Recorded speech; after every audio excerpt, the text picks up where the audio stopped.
I've been kind of holding back. I don't know if you've noticed, because I'm actually kind of hyper and erratic, and I talk really fast, and I've been slowing down my speech so that you can understand me, and I've been trying to act more normal. And then I was like, oh, who the hell cares? It's YouTube. But yeah, I've been kind of holding back just so you don't think that I'm really, really freaky.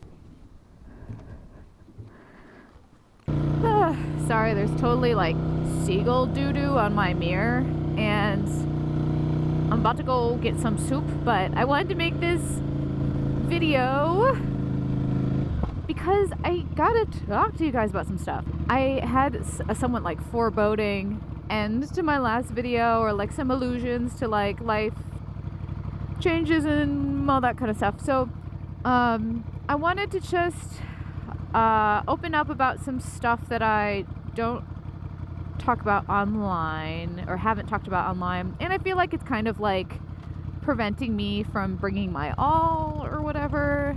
Everyone's got their stuff that they deal with. When I was doing research on all of my struggles, I found it so very helpful to go on youtube.com and to watch a lot of content about it. Since we're so close, I'm just gonna pick up my soup first and then I'll tell you about two things that have been pretty radical shift in my life, and that I want to talk about here in a MOTO vlog. And then honestly, what am I doing? I do want to talk more about it online, but I'm gonna do so on my bonus channel, Pixelvine. You know, just for the sake of keeping it MOTO over here. So if you're like, she's gonna dish all this info and then talk about like this shit all the time and not motorcycles, don't you worry.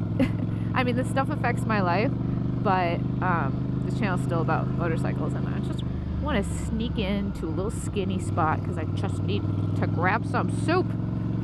You know what I mean? It's like 58 degrees today. Oh, that would have been a good spot. You know, I'm just gonna oh, I got it. These people aren't gonna move for a little while, so don't worry, I'm not gonna like crowd the hell out of them. Look at this, it's like just enough room if they had to emergency get out in the next 10 minutes while I'm acquiring soup. Wow, that's such a cute house. Yeah, so right now we're by the lakefront. It's the farmer's market, the South Shore Farmer's Market. It's partway through, so I don't know how much is left. It's such a beautiful area, Milwaukee, and there's so much to do, and it's the best. There's my bike in case you didn't know. You gotta come early to this, or else the bakeries are all out of bakery. They don't even have their sign out. They must be out of a lot. Good morning. Could I do the shredded pork chili? Okay. And the Brunswick stew. Oh, Croatian sarma. Wow, okay. It's going to be 14. All right. They have these like demi baguettes. They're like small baguettes, but they're gone. So just soup today because I'm running a special delivery. I'm gonna go see my niece. I have a new baby niece, and I'm gonna bring some soup for my brother and his wife. Well, let me know if you guys ever want a farmer's market vlog, because I could totally do that. Okay, so yeah, sorry to bury the lead. I just need to get warmed up with speaking out loud. I have been evaluated by professionals, and it is determined without a shadow of a doubt that I find myself to be neurodivergent. And those of you like super aware of this kind of stuff might not be surprised. And I don't expect all of you to have done the hours and hours and hours and hours and hours of research that I have over years and years. I thought that I, was equipped with all sorts of different things for a long time. I thought that maybe I had OCD, I knew I struggled with a certain amount of anxiety, but it seemed very, situational, circumstantial. I'm only even mentioning this, like I said earlier, because I feel like it's worthwhile to talk about, and it was really helpful for me. And honestly, like, I'm just kind of in a year where I'm feeling like I should just be like braver and more honest. And honest just about like concealing less. Not that anything said so far has been misleading. It's just that like I'm censoring a lot.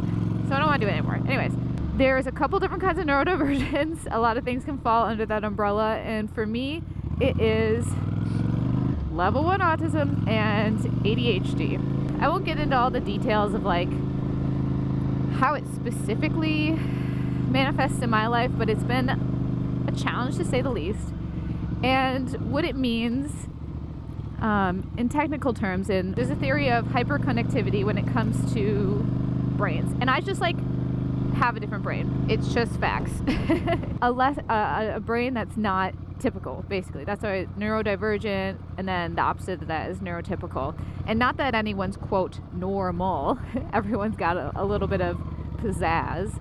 And not that everyone's on the spectrum. Everyone has a little bit of just, everyone maybe have some upsides, downsides, struggles, whatever. But there's an autism spectrum, and I land, well, okay, what do I say? Jesus, this is so... the way that I can't like organize my thoughts is very classic. So sensory sensitivities, lots of them. And the theory of hyperconnectivity and hypoconnectivity when it comes to autism. And level 1, level 1 means like low support needs. There's so much I want to say right now, obviously, and I can't spit it out at once.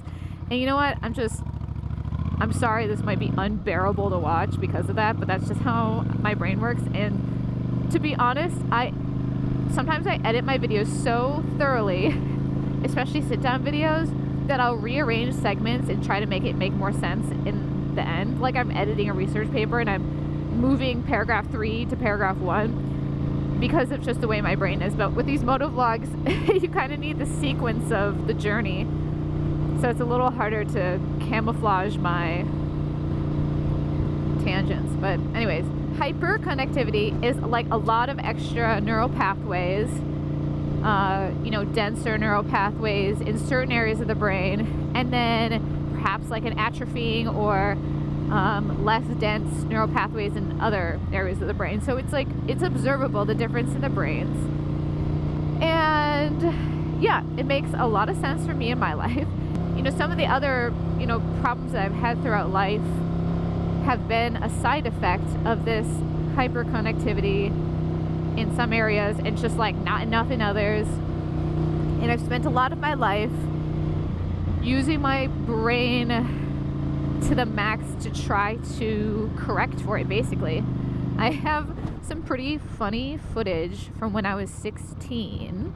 When I made videos for my German exchange student. Well, okay, I won't get into all the details. I didn't take German, but I had a German exchange student because of my brother. And then she went back to Germany, and she was like a sister to me. She stayed for a whole semester, and then she came back for a summer.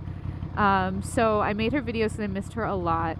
And these videos, I was fully myself. So it's pretty incredible to have this footage of me seeming unhinged. When my parents, I sent them some of it, and my mom was like, "Who is this girl? Is she on drugs?" And that was that was something I was often accused of growing up, being on drugs. And it's because of this polarity, or this ebb and flow and interaction of both ADHD, which is attention deficit hyperactivity disorder. And disorder sounds like a strong word, and basically something like a brain difference becomes a disorder when it becomes really challenging for you or the people around you in operating your society.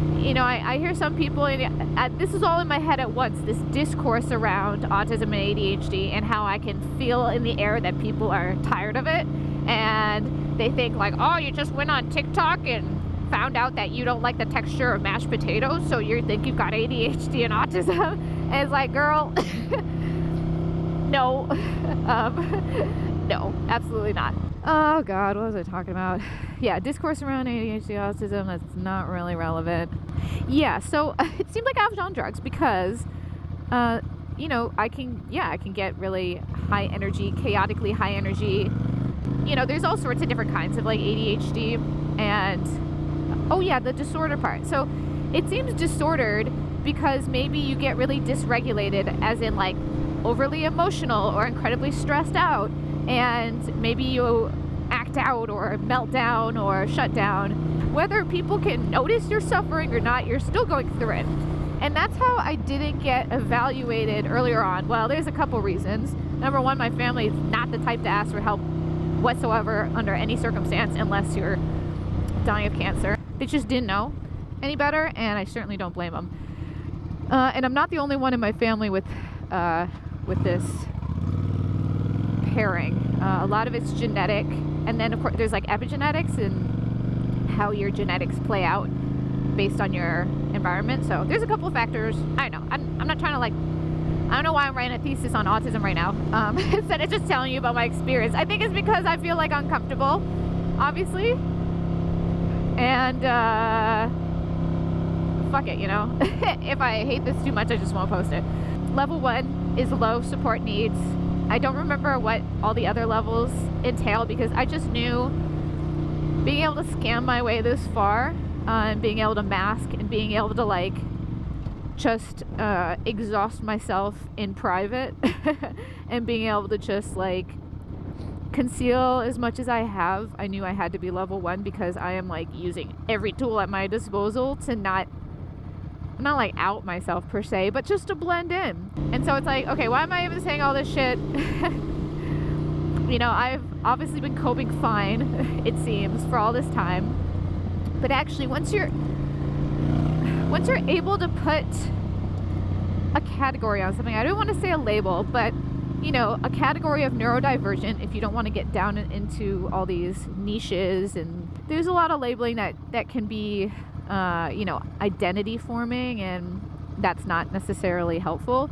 But when you can categorize and know that other people have struggled with the same stuff, there's a term for it, and that you're not just like fundamentally broken and not equipped to be an adult, because it makes you feel like stupid. It makes you feel like a perpetual adolescent, like you can't take care of yourself, or like overly emotional. You know, there's just so many layers to it. Learning the language around it helps you figure out, you know, support tools, and that's what's been helpful for me. And that's even why I sought out help. Also, I'm like prepping for one of the most stimulating days of my life, which is a wedding day. And I was like, dude, I just gotta see about this shit. I gotta see if my hunches are accurate. And then honestly, part of it, I wanted to talk to a counselor and all this stuff, so that when people who kind of like might not believe me or might not understand, I'll have, you know, methods of just like bringing them up to speed in whatever capacity that they need to be. Like I don't have a fantasy that suddenly now everyone's gonna understand me and be really like accommodating but I just want to be able to like advocate for myself, basically. The layers of autism, also known as Asperger's, shit, I meant to mention that really earlier. My goal with sharing this is that, I don't know, I just want someone to know that if they're like me and have similar issues, and I guess you don't know every extent of it all, but you know, if you're ADHD, you freaking have two demons inside you at all times, and they can be really incompatible, but then they can also be so great. And I attribute a lot of my joy to the fact that I can get so immersed, to the fact that I am very sensitive. And then I fall under a category, not to toot my own horn, but they call it twice exceptional. And it's where, you know, some of your exceptionality, some of your intellect can camouflage your immense deficits, or, you know, they say disabilities. With all that to say is that I have freaking traveled the world. I have started a business. I ride an Italian bike. I'm getting married. I'm doing a lot with this baggage, and that's pretty cool. And it is very hard sometimes. It's literally hard right now. Not meltdown worthy hard, but it's challenging. While there might not seem like there's social deficits there are. I'm just doing my best. And the good news is that I know a lot of other neurodivergent people, and we're all just vibing together and not worrying about it too much. And this is like a year where I've just decided not to worry about FOMO, not to worry about how I'm supposed to be. And this is stuff that everyone can take away from it. It doesn't matter how you're supposed to be. Jesus, I hope you can hear me over the wind. Please don't kill me. There's a lot about society where you feel like you have to be a certain way. And everyone's masking to some extent. Some of us have to mask more, or else people think we're lunatics. And I suppress a lot, and I edit a lot out. There's just I just want you to know that there's a very invisible component to this. Not that I have to justify it for people, but there is some level of justification you feel like you have to do when you are high masking.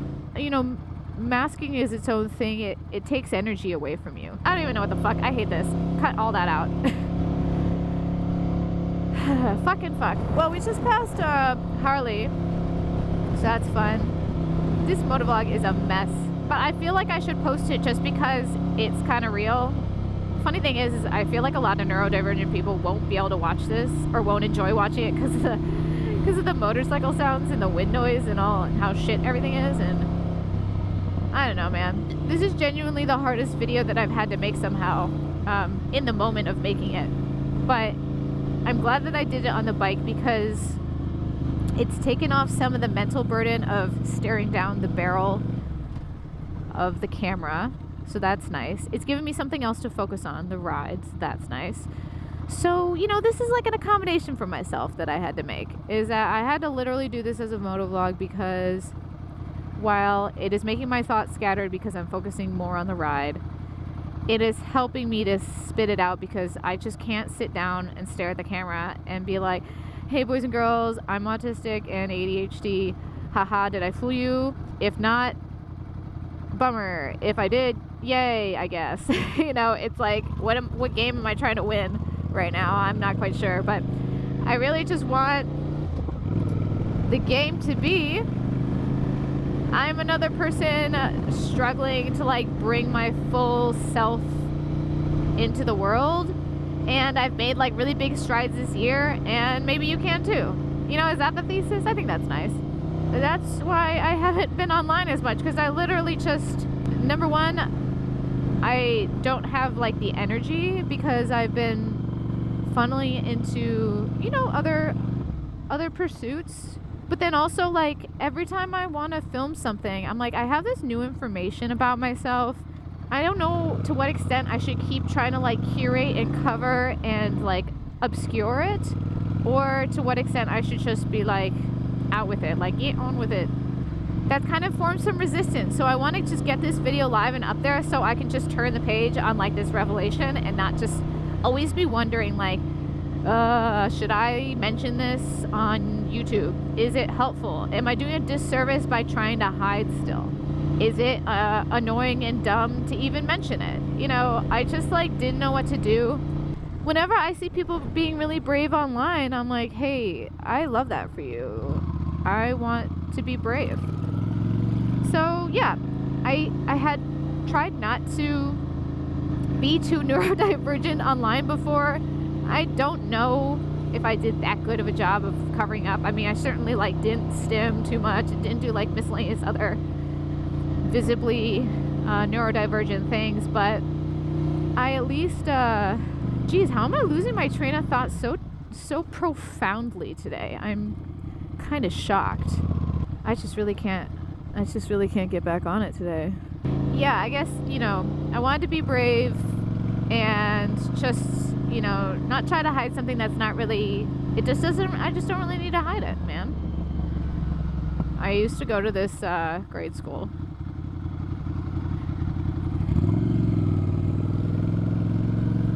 I know this is exposing too much personal information. See, that's another thing.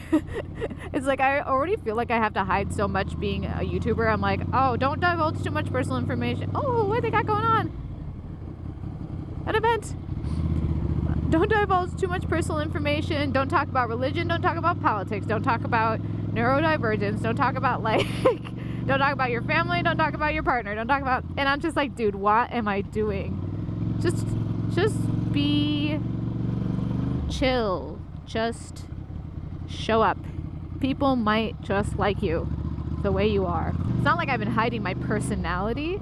I still think I've been very much myself personality-wise online, but I just conceal a lot of layers, you know. I'm not a news anchor. I don't need to be a blank template. So, and neither are you. Alright, so yeah, man. Hey, let me know if you're neurodivergent in the comments below, because we always find each other. Oh look, that's blocked off. Oh my gosh, what's going on? Is this like a block party? This is literally going to take so much editing to make it watchable, and I don't envy my future self, but I hope you understand that I just had to do it this way, and maybe I'll have now that I've spat it out once, kind of, next time I talk about this kind of stuff, if I do on the other channel, I'll try to like make some notes, and that'll be really helpful. So thank you so much for watching. I hope you're having a great day, and until next time, ride safe. Bye bye.